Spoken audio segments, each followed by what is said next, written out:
Hello, and welcome to Lesson 19 of Reawaken the Dream, a course for the writer mom or anyone who has to write in small fragments of time, and yet you still want your writing to have coherence and continuity. And this is the place where we're learning some very, very practical tools to enable that to happen.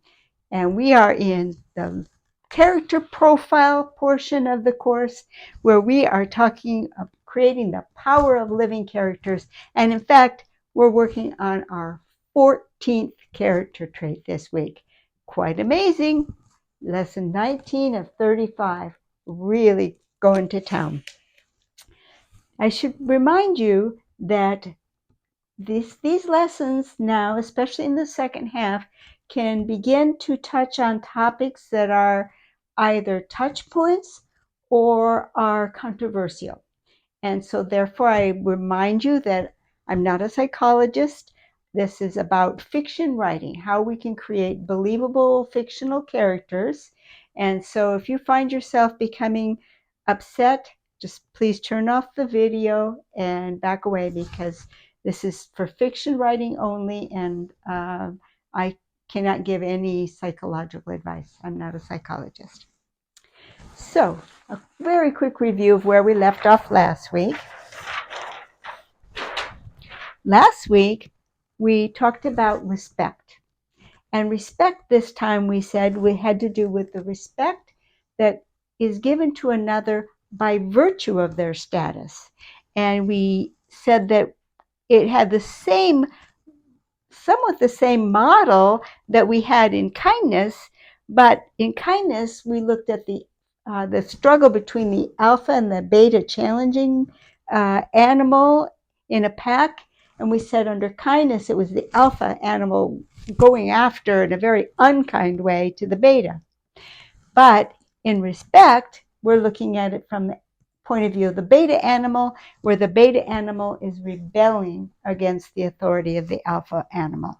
So we said the loss state, which is always loss of tranquility, loss of calm, is rebellion, and the victory state, putting up with the alpha male, leads to peace and tranquility.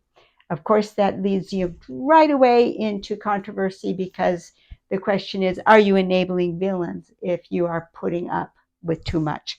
That I cannot go into that territory. You're the writer. You get to create the situations and the scenes and let it play out in your own work.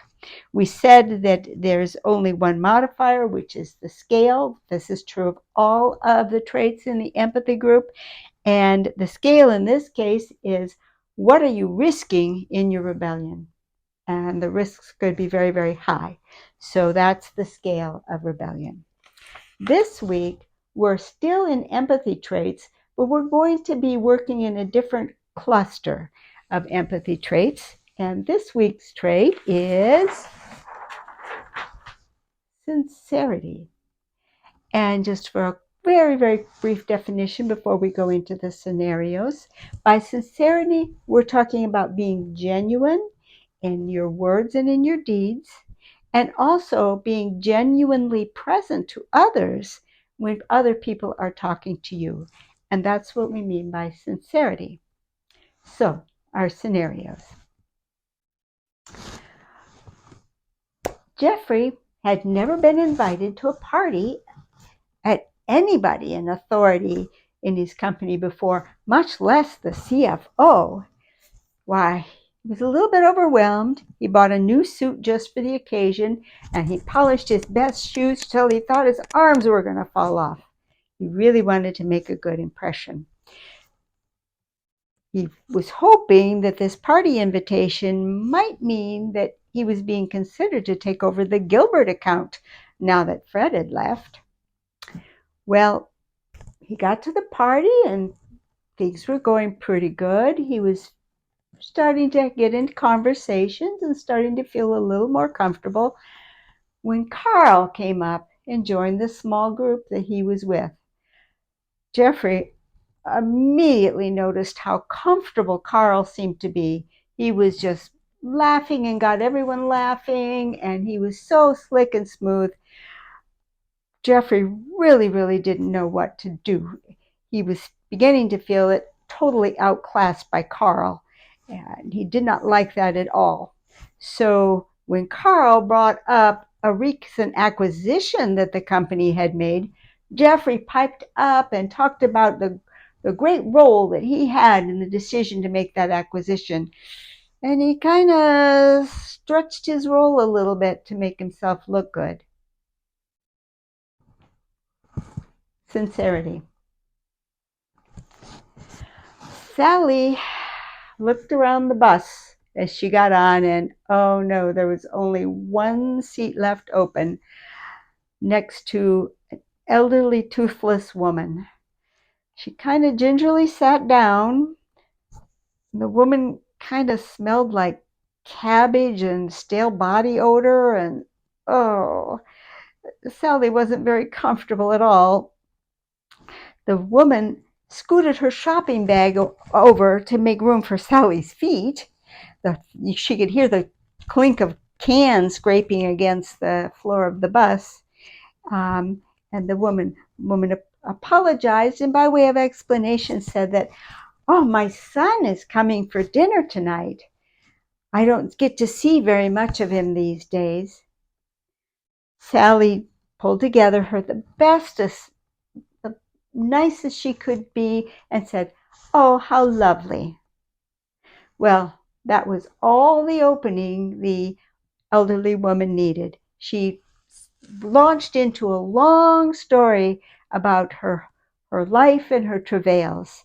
Sally did her best to listen, and at first she was listening just out of courtesy, but gradually she really worked at being sincere in her listening, and was rewarded with a very interesting story the woman had to tell. A story that was full of hardships and struggles, but still also full of hope and joy. Sincerity. Fred might not have been super happy with his new job. There was a problem that the company was facing, and Fred figured out a plan that he was sure would solve the problem. He did a lot of work on it, and he set up an entire project. And yeah, it had a few moving parts. It was a little bit complex, but Jeffrey was sure it was the answer. But he couldn't get his boss's attention. He tried to get a private meeting with the boss, but the boss brushed him off. And then when it was the staff meeting, Fred brought up his project, and the boss put him down and said, get real. We're looking for real solutions here. Fred was mighty upset that he really couldn't get a good hearing from his boss. Sincerity. Tabitha was used to absorbing Martha's tears. The little ribbon around her neck was frayed and stained with years of tears, and her tail was just hanging by a few threads now, since Martha tended to twirl it when she was upset. Tabitha was also used to being stuck on the shelf for months at a time when Martha was in a relationship. But then, when the relationship crashed and burned, suddenly Tabitha was needed, and there was Martha crying her eyes out. Well, this time Tabitha was pulled off the shelf, but it was very different. This time Martha wasn't crying. She was talking to Tabitha. She was working out how much should she reveal about herself? How quickly should she let herself be known? You see, she really liked the guy in the relationship she was in right now. Tabitha wished she could talk to give her some solid advice. Sincerity. Okay.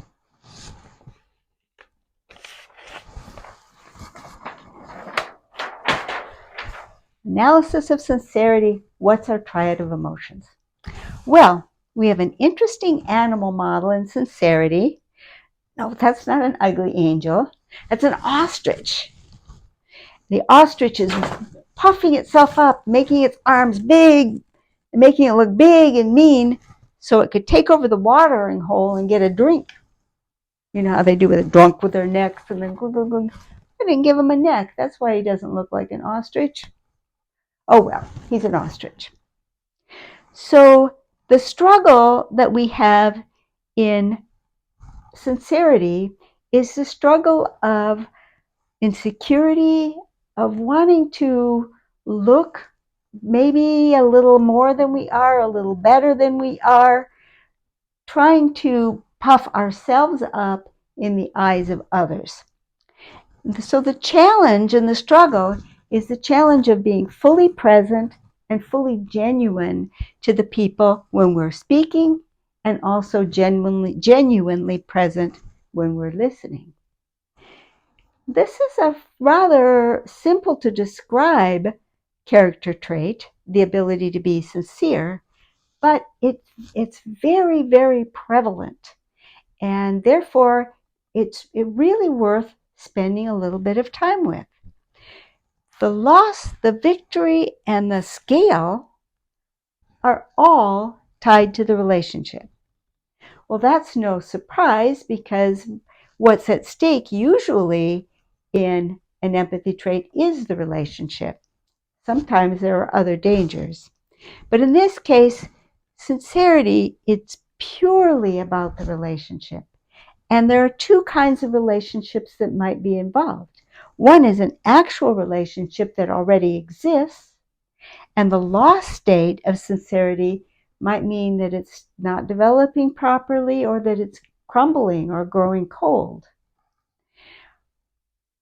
The victory side of an actual relationship is true friendship.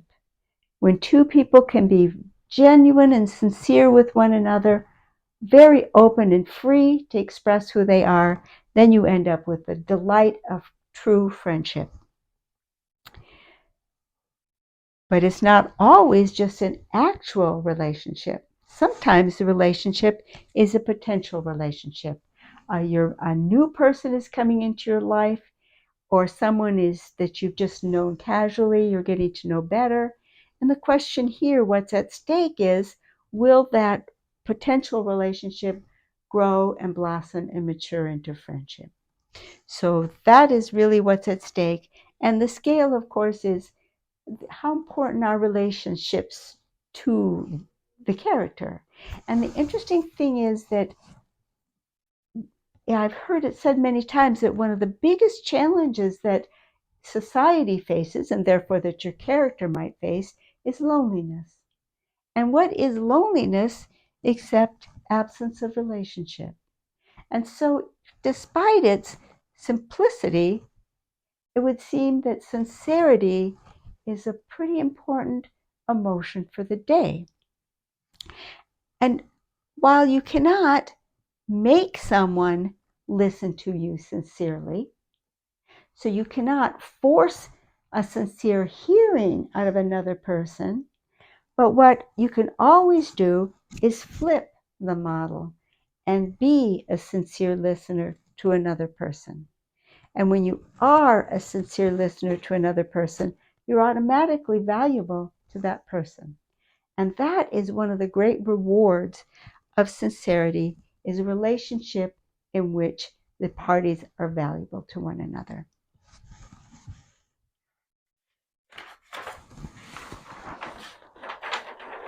Sincerity is part of the empathy group. And here we're starting a new cluster. Well, the cluster's been around, but we're looking at it as a cluster for the first time. We've spent a lot of time with the cluster of affability, courtesy, kindness, and respect. And as you'll remember, in those areas, the thing that we had to do was we had to tease out each of the character traits so that we understood how it was different from the others. The cluster that we're starting to analyze right now involves loyalty, responsibility, and sincerity added today, and there's going to be one more. And the question is, how are these different? These are more obviously different than these were, but it's still important to know what specifically puts you in the category of sincerity. And there are three key words that you can look for to know that you're dealing with sincerity in your characters, in the character trait, when you're trying to create the profile for your character. If you're seeing insecurity, if your character is valuing appearances over reality, and if the character is high in vulnerability, then you might well be dealing with a character trait of sincerity. This other character trait goes a little bit farther in appearances. It takes it, I don't want to get into it right now because we're not going to cover it till down the road, but it goes a little more towards the villain side of things. Where we're going to draw the line with sincerity is with the little white lie. That's as close as we're going to get to anything truly villainous with sincerity. Sincerity is more about, yeah, it's so much better to be open and sincere, but we're understanding motivations when it comes to sincerity, that the motivation isn't to gain something from another. The motivation is more coming out of insincerity. But that doesn't make it a very wonderful thing to have floating in the wing or pinnacle, because it does make relationships virtually impossible if you cannot bring sincerity. So that brings us to the next part of our course, where we're talking about our character profile tool. The character profile tool, we're revisiting a topic that we covered lightly in lesson 14, the concept of an arc of emotions. We said that while traditional writing classes will teach you how to create a story arc and how to make all your plot points and make it all work out from a story arc point of view, what we're going to cover in a little bit more depth here is the arc of emotions that take place when our hero undergoes a character transformation, when you're going from one character profile diagram to another character profile diagram. And that is the character development. Hopefully, we are taking our characters on an up path, although it's theoretically possible to go the other way and take them on a downward path to destruction. Let's please not do that to anyone but villains and make them minor in the characters. I'm hoping we'll be writing uplifting works with all of this information about character traits. So, one of the things that we need to know about character transitions, which we're going to go into more detail in this class, how do you set them up? How do you make them happen? How do you make them believable? First thing that you need to know about character transitions, they always take place out of the rudder traits. The rudder traits are the ones which are under conscious control of our character, and so they're the ones that can drive a rotation in the character profile diagram.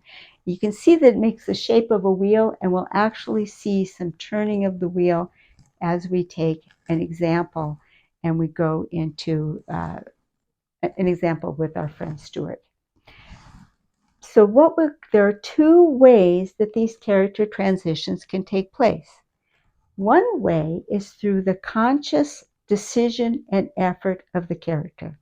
If the character is working on a particular rudder trait, and over again, he makes the choice that leads to calm and tranquility, in due time, that character trait will shift into the anchor position.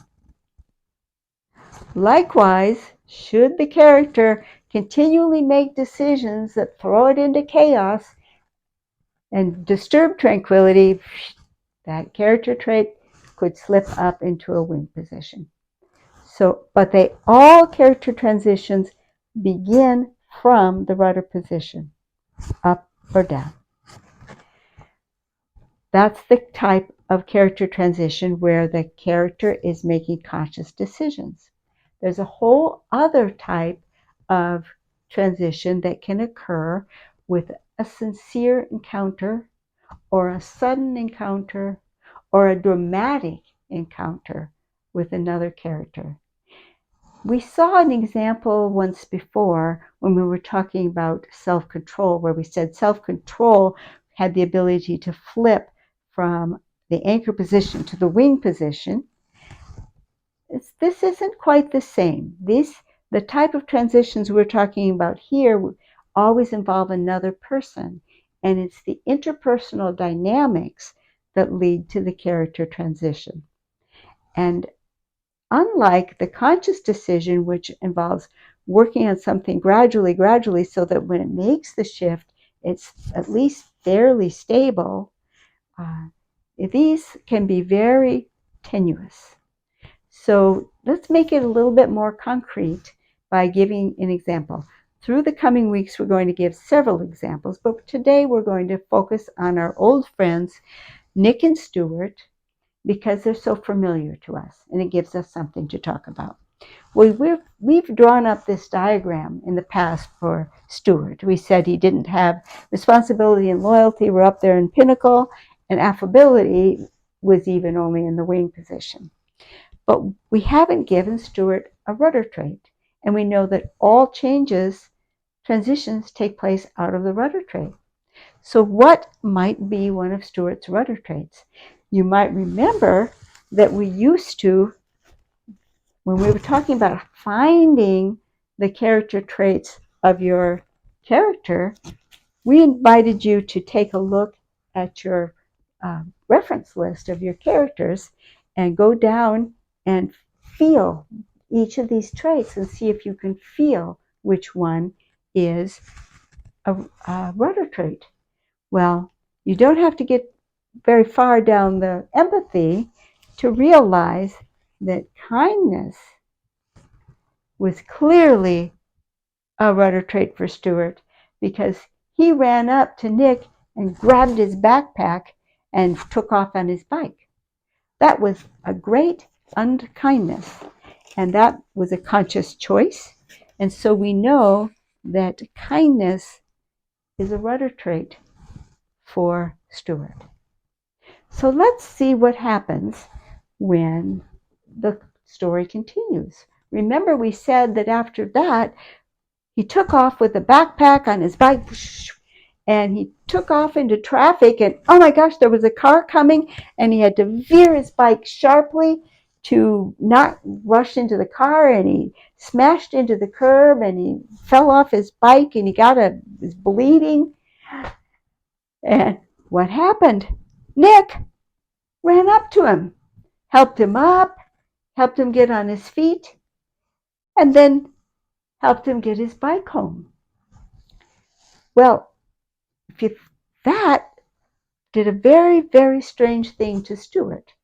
That knocked his world a kilter. It put him into something people call cognitive dissonance. Kindness? Why is he treating me with kindness?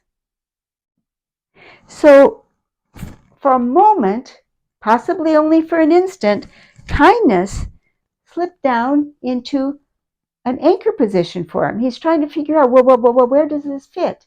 And it throws kindness into the anchor position, possibly very, very briefly. But what happens next? If Nick had just helped him up, taken his backpack firmly, turned his back on Stuart, and walked over to the bus, well, kindness would no doubt have snapped right back up into the rudder position. But that's not what happened. Instead, Nick helped him up, helped him get his bike home, and then Nick heard his family treat Stuart horribly. And so he sat with Stuart for a long time and just let Stuart pour his heart out about his family and what was going on in his life. And they began to not only anchor kindness a little more down here. It's not firmly anchored yet, but it's starting to settle into this position. And with that friendly conversation, affability is also doing this tenuous shift down into the rudder position. Now, we said that over the weeks and months, they continued their friendship, and Stuart got to know other kids at school because he was more affable. He was invited into more things. And we find that gradually, as we had left the story, these two traits were becoming fairly solid. And the trait of loyalty was starting to be in the picture as a wing trait because he was feeling loyal to Nick. So that's where we said that this was a point in time, having accomplished this transition, it was time to really put Stuart to the test. To make the final dramatic scene in our story, we have to put Stuart to a test of loyalty. And if it's going to be sufficiently powerful a story, that test better require some bravery on Stuart's part. And there better be some personal risk to himself to remain loyal to Nick. A temptation to get personal gain might do it, but it would be a whole lot more powerful if Nick had skin in the game and might himself be in danger if he remained loyal to Nick. So what we want to see in the story is we want to see Stuart having to make a running leap for the wing trait, loyalty, and pull it down. Then with that final act of loyalty, kindness, affability, loyalty, the whole wheel would move into its final position. And every transition in that change will have been well motivated by the story, by where did it come from, why did it happen, how did it happen. And each shift took place through the rudder trait, and thereby opening positions above it and pushing positions down below it. So that is an example, and we'll have lots more examples in the lessons that come. They're lots of fun to write, and you'll have several to play with in your homework assignment. So I want to tease a little bit about what we're going to go next. Of course, we're going to be setting up scenarios like this for you because a whole story is about an arc of emotions, and we're getting more and more of our character traits. If you look, all you have to do is look at how things are filling out. We are really filling out our chart. We don't yet have, we're at the halfway point. This is character trait 14 of 28. So we're half filled with our traits. So we're really getting to the point where we can start doing some serious writing with the traits that we have available. So that will always be a part of our lessons, is setting up these scenarios. But we have a couple of interesting things to cover in the coming week. One of them is going to be a case where character traits on occasion can be supercharged. And I'll get into what that means in the next week. And we're also going to talk about the nature of the aha moment. Because one of the things that we do when we set up these transitions in the character traits, if we do it properly, we are going to put all of the conditions in place for our audience to have an aha moment. And the wonderful endorphins of an aha moment is a wonderful thing if we can give that to our readers. So we'll talk about how to set that up in the next lesson as well. So we have, in case you're working along right with the lessons as they come out, next lesson, lesson 20, will be a week from today. It will be released. And then we will have a planned 2-week break. There will be no new lesson released on December 25th and no new lesson on January 1st. So the next new lesson, next week we'll have one, and then our next new lesson after that will be released on January 8th. I'll put a little tiny short video each of those weeks just to take the spot so you remember that, that no new lessons are coming out. And if you're watching this as an evergreen course and you're self-paced, it won't make any difference to you anyway. So thank you very much, and I'll see you next week. Bye-bye.